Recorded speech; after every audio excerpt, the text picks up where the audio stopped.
adalah seorang mahasiswa yang memiliki masalah mengenai indeks prestasi atau biasa kita sebut sebagai IP yang sangat menurun saat pandemik atau saat kuliah daring.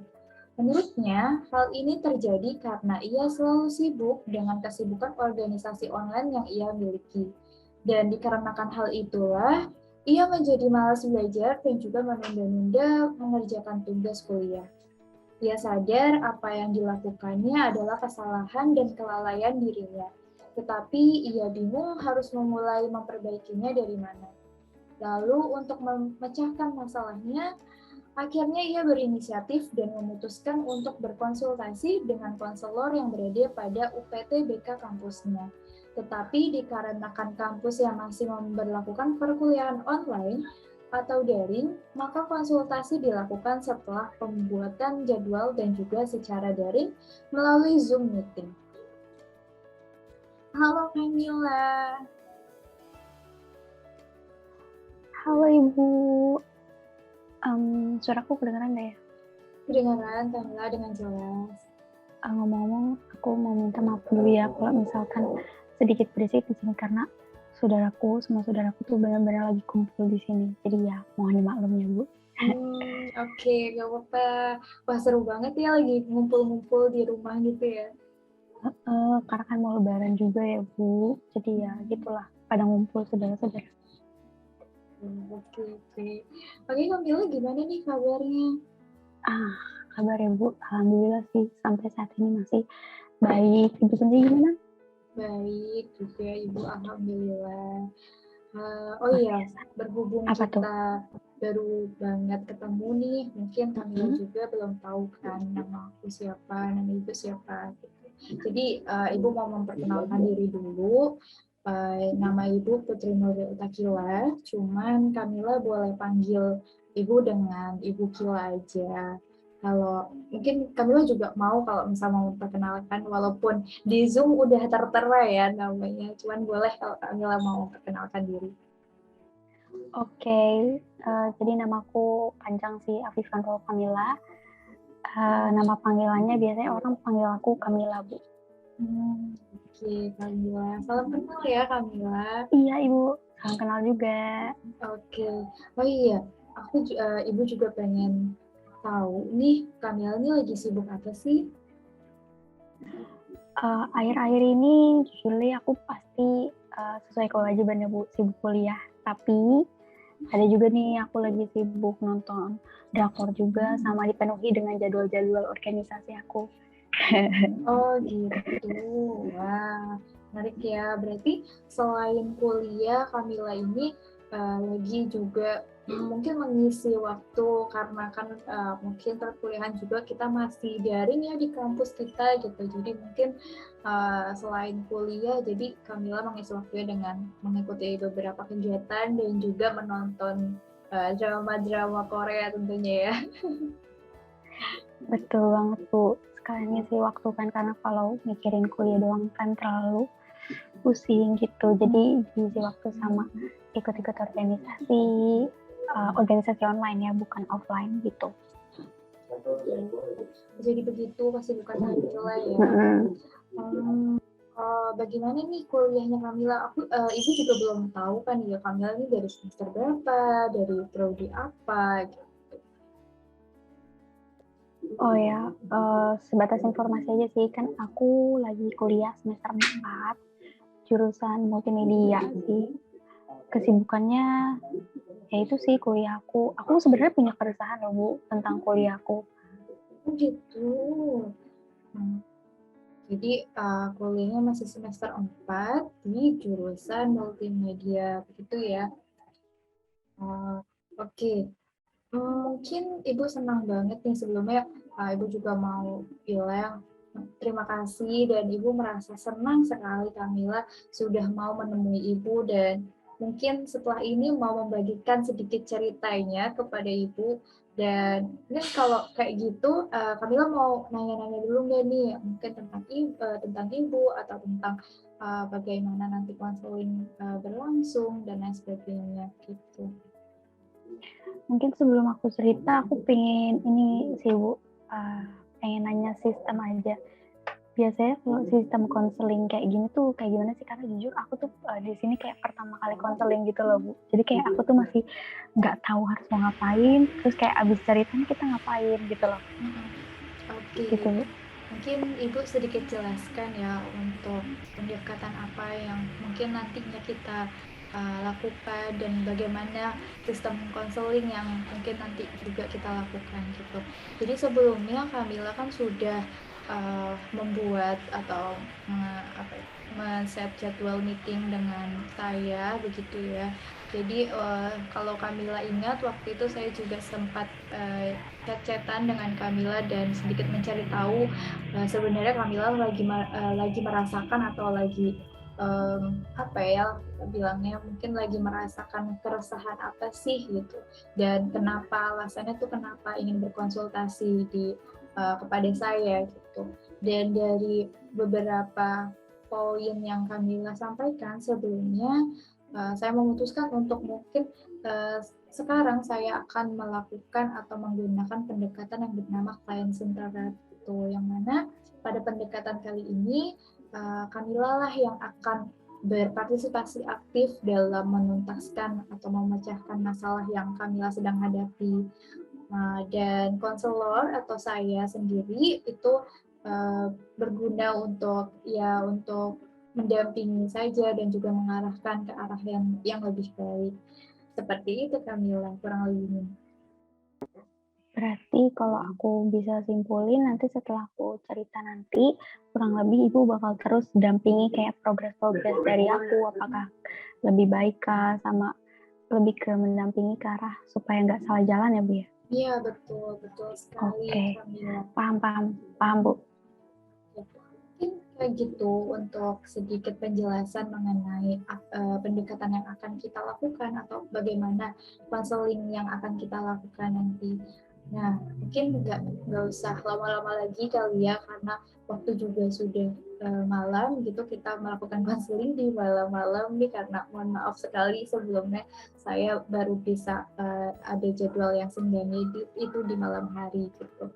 Mungkin kalau boleh tahu, ada yang bisa Ibu bantu nggak ini? Kamila mungkin mau menceritakan sedikit-sedikit dulu, atau mungkin boleh diceritakan full juga nggak apa-apa, setengah-setengah juga nggak apa-apa, tapi Ibu terbuka untuk menampung cerita-cerita Kamila. Jadi sebenarnya Bu, kan tadi aku bilang ya, kesibukanku itu kayak terlalu banyak organisasi online ya.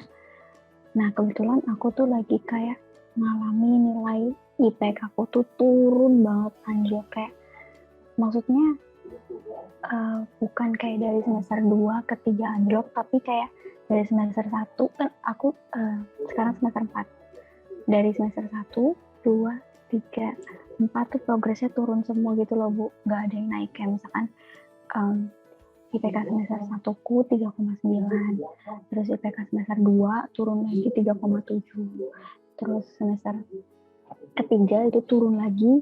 Ini yang paling parah sih Bu, semester ketiga langsung turun ke 3,37, 3,4 lah ya. Dan ya itu sih kayak problematikanya ditanyain orang tua juga, dan aku juga lagi kayak bingung bagi waktu gitu, mungkin karena aku kebanyakan organisasi kah, atau karena emang aku kurang bisa bagi waktu gitu loh Bu. Gitu sih. Kalau menurut Ibu gimana? Apakah IPK itu kayak hal yang penting atau gimana menurut Ibu? Ini Ibu akan menanggapi sedikit dulu nih mengenai tadi pertanyaan Kamila tentang IPK yang turun, dan tadi juga Kamila bertanya apakah IPK ini penting atau tidak gitu ya. Untuk penting atau tidaknya menurut Ibu penting, cuman memang ada beberapa tapinya gitu. Jadi jangan dijadikan pressure atau jangan dijadikan tekanan juga, tetapi memang untuk yang susah itu kan mempertahankan ya. Jadi mungkin Kamila struggle atau sedang mengalami keresahan untuk mempertahankan nilai yang baik gitu ya. Nah, mungkin kalau Ibu boleh tahu nih, dari kapan dan juga menurut Kamila tuh awalnya tuh kenapa gitu? Kenapa kok merasa ini tuh turun dan menjadi resahnya itu Kenapa? Apa pemicunya? Jadi sebenarnya nilai IPK aku turun tuh ya dari semester 1 itu loh Bu. Kan kayak tadi aku jelasin semester 1 sekian, semester 2 turun lagi, semester 3 turun lagi kan. Nah, aku pikir kerasaanku itu karena IPK turun karena dari semester 1 kan aku online ya Bu ya. Kayak aku belum pernah offline. Jadi ketika aku online itu menurut aku gangguannya tuh besar banget untuk join organisasi gitu. Makanya kayak pengen daftar di organisasi A, daftar di organisasi B, ya daftar kayak semua organisasi gitu untuk cari-cari kesibukan karena aku merasa dengan online ini kayak kita tuh terlalu gabut kalau nggak ngapa-ngapain. Jadi kayak aku daftar ini itu jadi kayak ngerjain kuliah sambil multitasking organisasi dan sebagainya. Aku pikir bisa tapi ternyata pas dibagiin nilainya kayak aku tuh kaget IPK aku tuh turun. Kenapa resah? Karena aku juga jadi kayak mulai keteteran gitu loh. Aku udah merasa tugas-tugasku tuh kayak keteteran dan jadi kayak ke bawah stres gitu, kayak lagi ngejar deadline tiba-tiba dipanggil masalah organisasi kan kayak kesel banget gitu, dan di situ kayak jadi stres gitu loh Bu. Begitu. Jadi karena dengan penuhnya atau jadwal dari Kamila gitu ya, jadi mungkin tidak bisa membagi waktu dengan baik dan juga mungkin ada beberapa faktor lainnya gitu ya. Nah, kalau Ibu boleh tahu juga ini Kamila ini sekarang mungkin bisa diceritain secara detail apa kesibukannya dan mungkin beberapa organisasi yang Kamila pegang untuk saat ini gitu, dan mungkin ada alasan juga nggak sih kenapa Kamila tuh bergabung di organisasi itu gitu. Oke, jadi sebelumnya kesibukan yang aku jalani itu pertama banget aku tuh gabung platform pendidikan namanya Hellocation. Nah, kenapa aku pengen join? Karena aku pikir aku suka hal-hal organisasi yang berbau beasiswa kayak ke luar negeri gitu, makanya aku join. Itu pertama. Kedua, aku juga join sebagai di organisasi kita bisa bilang kayak World Cleanup Day. Di situ aku lumayan megang posisi yang penting sih, karena waktu itu direkomendasiin sama teman aku gitu. Kenapa aku juga mau bersedia join? Karena aku suka ya hal-hal juga yang berbau lingkungan, makanya aku mau join gitu. Kayak suka alam aja, suka lingkungan lah ya. Itu pertama. Kedua, ketiga, di kampus juga aku lagi ada project kayak, jadi apa ya, persatuan pelajar di kampus aku lagi ngadain acara besar untuk yang terbuka untuk seluruh mahasiswa. Jadi kayak aku harus join karena kekurangan panitia. Jadi ya lumayan nyita waktu karena kayak setiap minggu tuh ada rapat offline gitu. Itu ketiga. Keempat, aku juga lagi punya bisnis kayak jualan produk itu sama teman-teman aku. Itu kayak juga berbau lingkungan. Kenapa aku mau? Itu sebenarnya bisnisnya udah aku bangun dari sebelum kuliah. Jadi kayak udah yang aku bawa dari sebelum kuliah gitu ya. Terus selain itu terakhir, aku juga lagi freelancer. Freelancerku itu kayak aku kan suka desain gitu kan. Jadi kayak kalau gue cuma join organisasi, gue nggak punya pemasukan nih. Akhirnya aku buat freelancer supaya ada pemasukan. Aku jadi graphic designer di Canva gitu. Gitu sih. So far kesibukan aku di luar kuliah tuh itu. Tapi di selain itu pasti tugas-tugas kuliah juga, proyek-proyek kuliah juga gitu. Itu sih Bu, kesibukan aku. Pusing kan, dengerin aja pusing pasti Bu. Iya, waduh banyak banget nih ternyata kesibukan Kamila ya. Jadi Kamila nih baru memulai kesibukan ini tuh semenjak pandemi aja ya. Jadi sebelum pandemi atau sebelum memasuki kuliah ini berarti Kamila ini nggak terlalu aktif atau bisa dibilang mungkin nggak seaktif dari yang sekarang gitu ya. Nah, oke. Nah, betul Bu, betul. mungkin Ibu juga pengen tanya nih dari beberapa kesibukan ini, mungkin Kamila merasakan nggak sih kayak adanya dampak negatif atau mungkin ada juga dampak positifnya atau gimana? Dan mungkin Ibu juga pengen tahu Kamila ini sampai sekarang ini masih memegang itu semua atau enggak gitu. Kalau untuk dampak negatif yang aku rasain adalah aduh sorry Bu, dampak negatif yang aku rasain adalah aku kayak lebih lalai ke tanggung jawab utamaku sih sebagai mahasiswa gitu. Karena kan kita sebagai mahasiswa, apapun kesibukan kita, yang utama itu kan kuliah pastinya. Tapi yang aku rasain adalah ketika kita punya kesibukan organisasi, itu tuh susah banget kayak dahuluin untuk kuliah gitu loh. Kayak, kenapa sih waktu 24 jam tuh untuk kerjain semuanya gitu. Itu pertama, kayak jadi lalai sama tanggung jawab. Kalanya, kayak yang tadi aku bilang sih, ada kalanya ketika semua jadi satu, kayak tugas kuliah lagi numpuk banget, ditambah ada tugas organisasi yang segunung, ketika dijadi satu tuh malah buat stres gitu loh. Jadi dampak negatifnya jadi toksik aku gitu. Toksik aku jadi aku kecapean, kayak sering nyalahin diri sendiri gitu loh, kayak kenapa sih aku tuh kayak kenapa sih gini aja nggak bisa gitu loh, kayak nyalahin diri sendiri karena nggak bisa nuntasin semuanya gitu.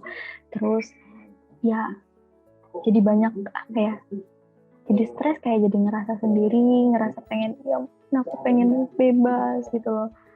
Terus ditambah lagi aku agak lagi down sih akhir-akhir ini. Jadi ketika disatuin semuanya tuh kayak makin gitu loh, suka nangis karena kecapean, entah itu mikirin tugas atau entah itu karena sisi lain yang aku lagi down. Jadi impact-nya kayak ke kuliah aku juga jadi mager gitu loh, kayak nggak mau ngerjain tugas, mau tiba-tiba berubah-ubah itu sih Bu. Ya, jadi banyak dampak negatif ya. Mungkin tadi aku juga Ibu juga mau nanya ini, ya kan mungkin pastinya ada alasan juga kenapa Kamila ini gabung dan juga mungkin sampai saat ini masih di dalam situ gitu. Ada nggak sih dampak dari organisasi itu ke Kamila menjadi positif gitu? Dan tadi udah negatifnya nih, nah sekarang mungkin positifnya ada nggak menurut Kamila? Kalau positif pasti ada sih Bu, kayak misalkan nih dulu tuh aku waktu SMA aku tuh bener-bener cupu banget, maksudnya cupu banget tuh kayak ngomong di depan umum gak berani, kayak kayak ngomong gini aja nih, kayak ngomong di depan forum online aja kayak butuh setengah mati gitu ya. Nah sekarang gara-gara organisasi, tanpa persiapan pun aku gak deg-degan gitu loh. Kayak kemarin aku mau presentasi, aku nyiapin slide last minute itu udah gak deg-degan gitu. Ya jadi kayak kemampuan komunikasinya naik gitu. Terus selain itu apa ya, aku jadi orang yang kayak manajemen waktu aku belum bagus, tapi aku merasa aku lebih baik dari sebelumnya gitu sih, lebih baik meskipun masih kacau gitu. Gitu sih, itu kedua. Ketiga yang aku sih kayak misalkan aku jadi kenal orang dari mana-mana, dalam beberapa kesempatan malah aku jadi rekomendasiin oleh teman aku yang kita ketemu di organisasi, yang aku bilang aku jadi leader work cleanup day, itu juga karena aku direkomendasiin sama teman aku itu kita ketemu di suatu acara volunteer gitu. Jadi itu sih yang menurut aku paling ngasih dampak positif ke aku. Gitu ya, baik. Oke, mungkin Ibu mau nanya lagi nih. Dari tadi Kamila sudah menyebutkan beberapa dampak negatif dan juga dampak positifnya. Nah, dari kedua dampak ini kira-kira menurut Kamila yang lebih banyak yang Kamila rasakan itu dampak negatif atau positifnya? Kalau dulu aku ngerasanya dampak positif sih yang lebih mendominasi ke aku. Tapi semenjak kuliah aku kan mulai ke transisi ke offline ya. Semenjak kuliah aku transisi ke offline, semuanya tuh kayak jadi satu gitu loh. Kayak dampak negatif tuh kayak mulai mendominasi ke aku. Mungkin karena offline kan, jadi kan pressure-nya lebih, kuliahnya pressure-nya lebih, dan tambah aku lagi kayak kondisi down gitu. Jadi kayak sekarang tuh negatif yang lebih dominan ke aku. Kayak aku udah tidak bisa melihat sisi positifnya lagi, karena menurut aku ini kayak udah toxic ke diri aku sendiri gitu sih. Ya. Nah, tapi dari mungkin tadi Kamila sudah merasakan gitu. Kalau untuk dulu sih iya Bu, gitu banyak dampak positifnya. Tapi kalau untuk sekarang saya lebih merasakan dampak negatifnya gitu ya. Nah, Kamila sadar nggak kalau apa yang Kamila lakukan ini tidak baik dan mempengaruhi indeks prestasi dari Kamila gitu. Mungkin dengan catatan sebenarnya ini bukan tidak baik, tetapi kalau dilakukan secara berlebihan dan tidak dilakukan secara apa ya, mungkin komitmen yang jelas dan tujuan yang jelas, ini akan menjadi toxic productivity gitu ya. Jadi kayak mungkin Kamila jadi merasa tertekan dan juga merasa banyak dituntut dari segala sisi dan lain sebagainya gitu. Mungkin Kamila boleh untuk mengikuti organisasi-organisasi, tapi dengan catatan apakah Kamila mampu atau apa sebenarnya tujuan dari Kamila mengikuti organisasi tersebut dan lain sebagainya gitu. Nah, saran ibu adalah mungkin Kamila bisa mengikuti hanya 1-2 saja untuk keorganisasian ini gitu, karena mengingat jurusan dari Kamila juga ini kan lumayan berat ya, kayak multimedia ini mungkin banyak juga praktik dan juga banyak proyek yang tadi Kamila sebutkan gitu. Jadi mungkin Kamila bisa mengikuti program organisasian ini mungkin dibatasi lagi gitu. Dan apakah Kamila sampai sekarang masih ada di organisasi tersebut? Yang ibu bilang itu aku jujur kayak jadi kepikiran gitu sih. Alhamdulillahnya untuk beberapa organisasi udah mulai selesai gitu loh. Kayak misalkan yang di platform pendidikan aku memutuskan untuk resign, kayak ngundurin diri, sama organisasi aku yang satu lagi yang leader waktunya today, alhamdulillah kayak udah mau berakhir gitu masa jabatannya. Jadi at least kayak aku udah bisa lepas sedikit-sedikit untuk memprioritaskan gantian lah ya, kayak prioritasin aku ke kuliah dulu, karena kan ini offline juga aku butuh adaptasi lebih lagi gitu sih. Ya, jadi mungkin struggle-nya di sini yang ibu bisa spotlight adalah menyikapi dari peralihan yang mungkin biasanya kita itu perkuliahan masih online dan sekarang sudah memasuki perkuliahan yang sifatnya mungkin sudah hybrid atau mungkin lebih banyak offline-nya karena tergantung jurusan juga gitu. Dan kebetulan jurusan Kamila ini mungkin lebih banyaknya itu offline seperti itu ya.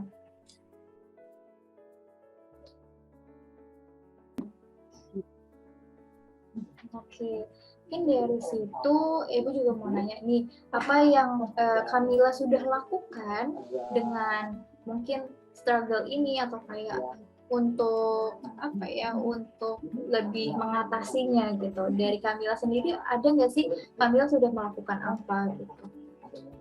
Kalau dari aku sih sekiranya yang bisa aku lakuin itu tadi sih Bu, karena aku pikir aku terlalu sibuk di organisasi, makanya mulai akhir-akhir ini aku mulai membatasi gitu. Aku mulai mengakhiri jabatan-jabatan organisasiku yang sekarang, sama aku lebih kayak fokus untuk mengisi waktu untuk pengembangan diriku sendiri, kayak misalkan aku fokus freelancer, kayak gitu sih Bu, lebih kayak fokus ke diri sendiri, bukan ke organisasi gitu. Sama ini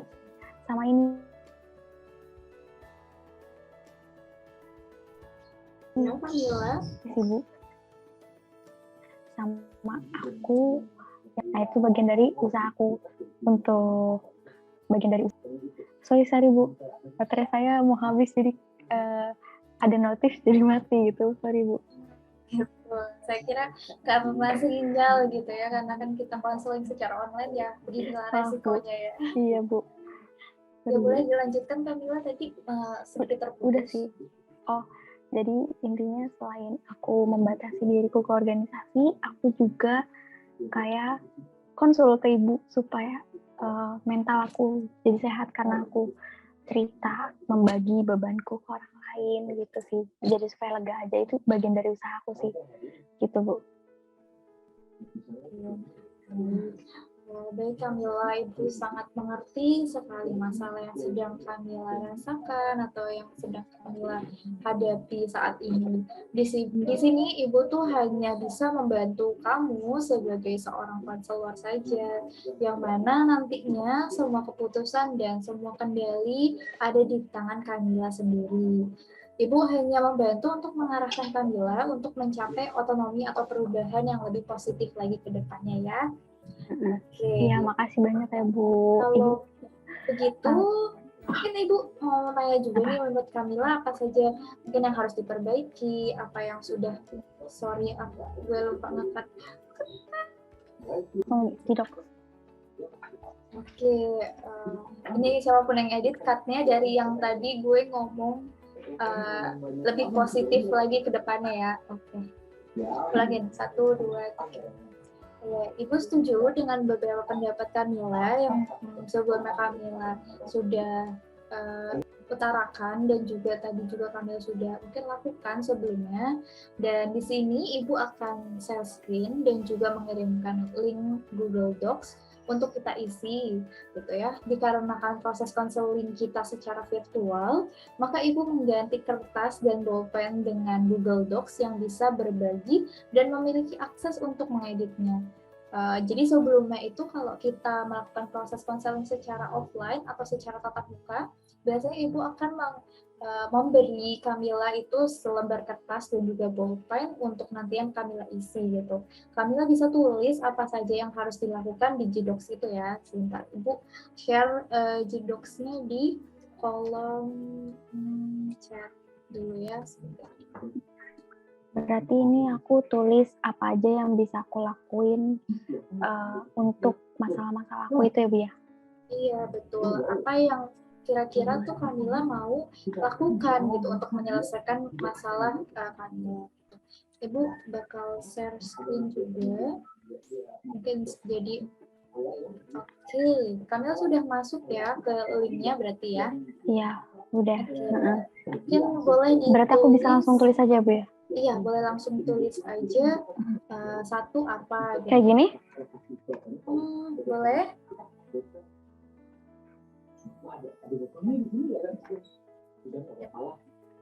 Satu kira-kira mau ngapain nih Kamila?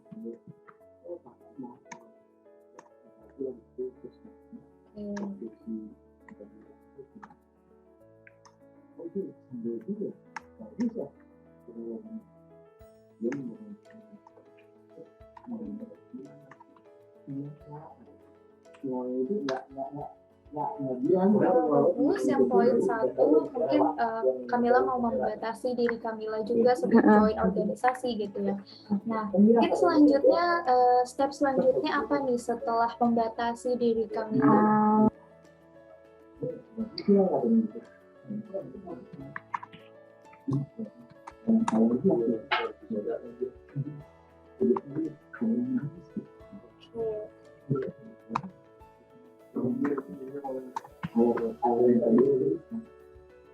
Udah sih Bu itu yang kedua. Yang kedua itu Kamila merasa penting ya berarti untuk berkunjung ke psikolog atau ke ahli dalam mental health gitu ya.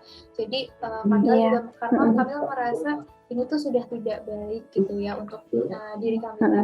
Mungkin selanjutnya Kamila juga boleh nih dituliskan seperti apa kayak untuk time management Kamila nantinya biar lebih baik lagi atau bagaimana, itu juga boleh dituliskan di situ.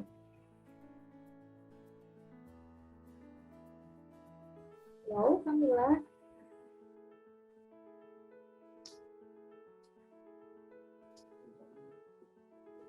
Oke, sebelumnya mohon maaf Kamila, kayaknya sinyal Ibu nggak terlalu baik. Mungkin Ibu Iya, mulai lagi ya screen-nya. iya. Oke.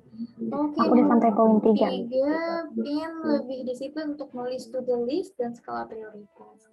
Wah, bagus ya, supaya time management lebih bagus.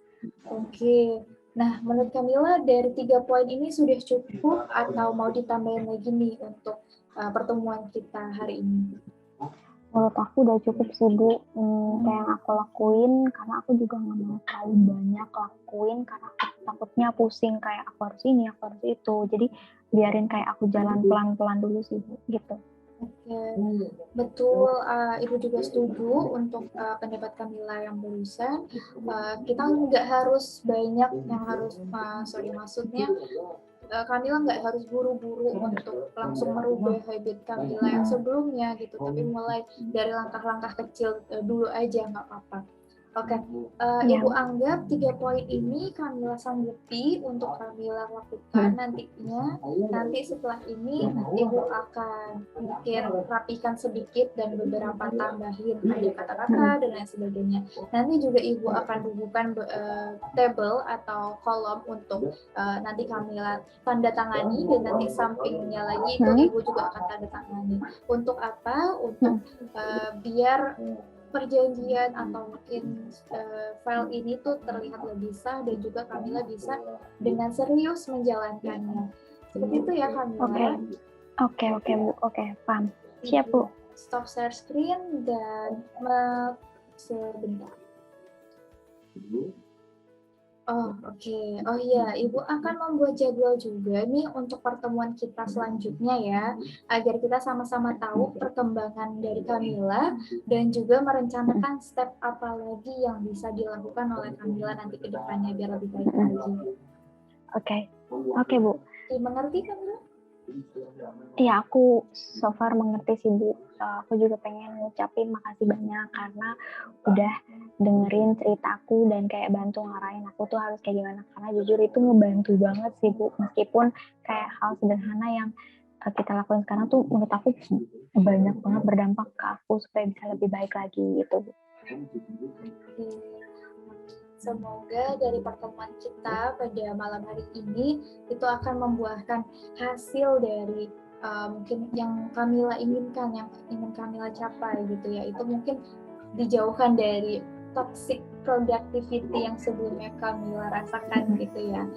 Oke, semoga di next pertemuan kita, pertemuan selanjutnya Kamila akan menjadi yang lebih baik, dan juga Ibu akan terus pantau terus perkembangan Kamila, dan nanti untuk jadwal selanjutnya akan Ibu kirimkan melalui chat pribadi ya, atau WhatsApp pribadi Kamila.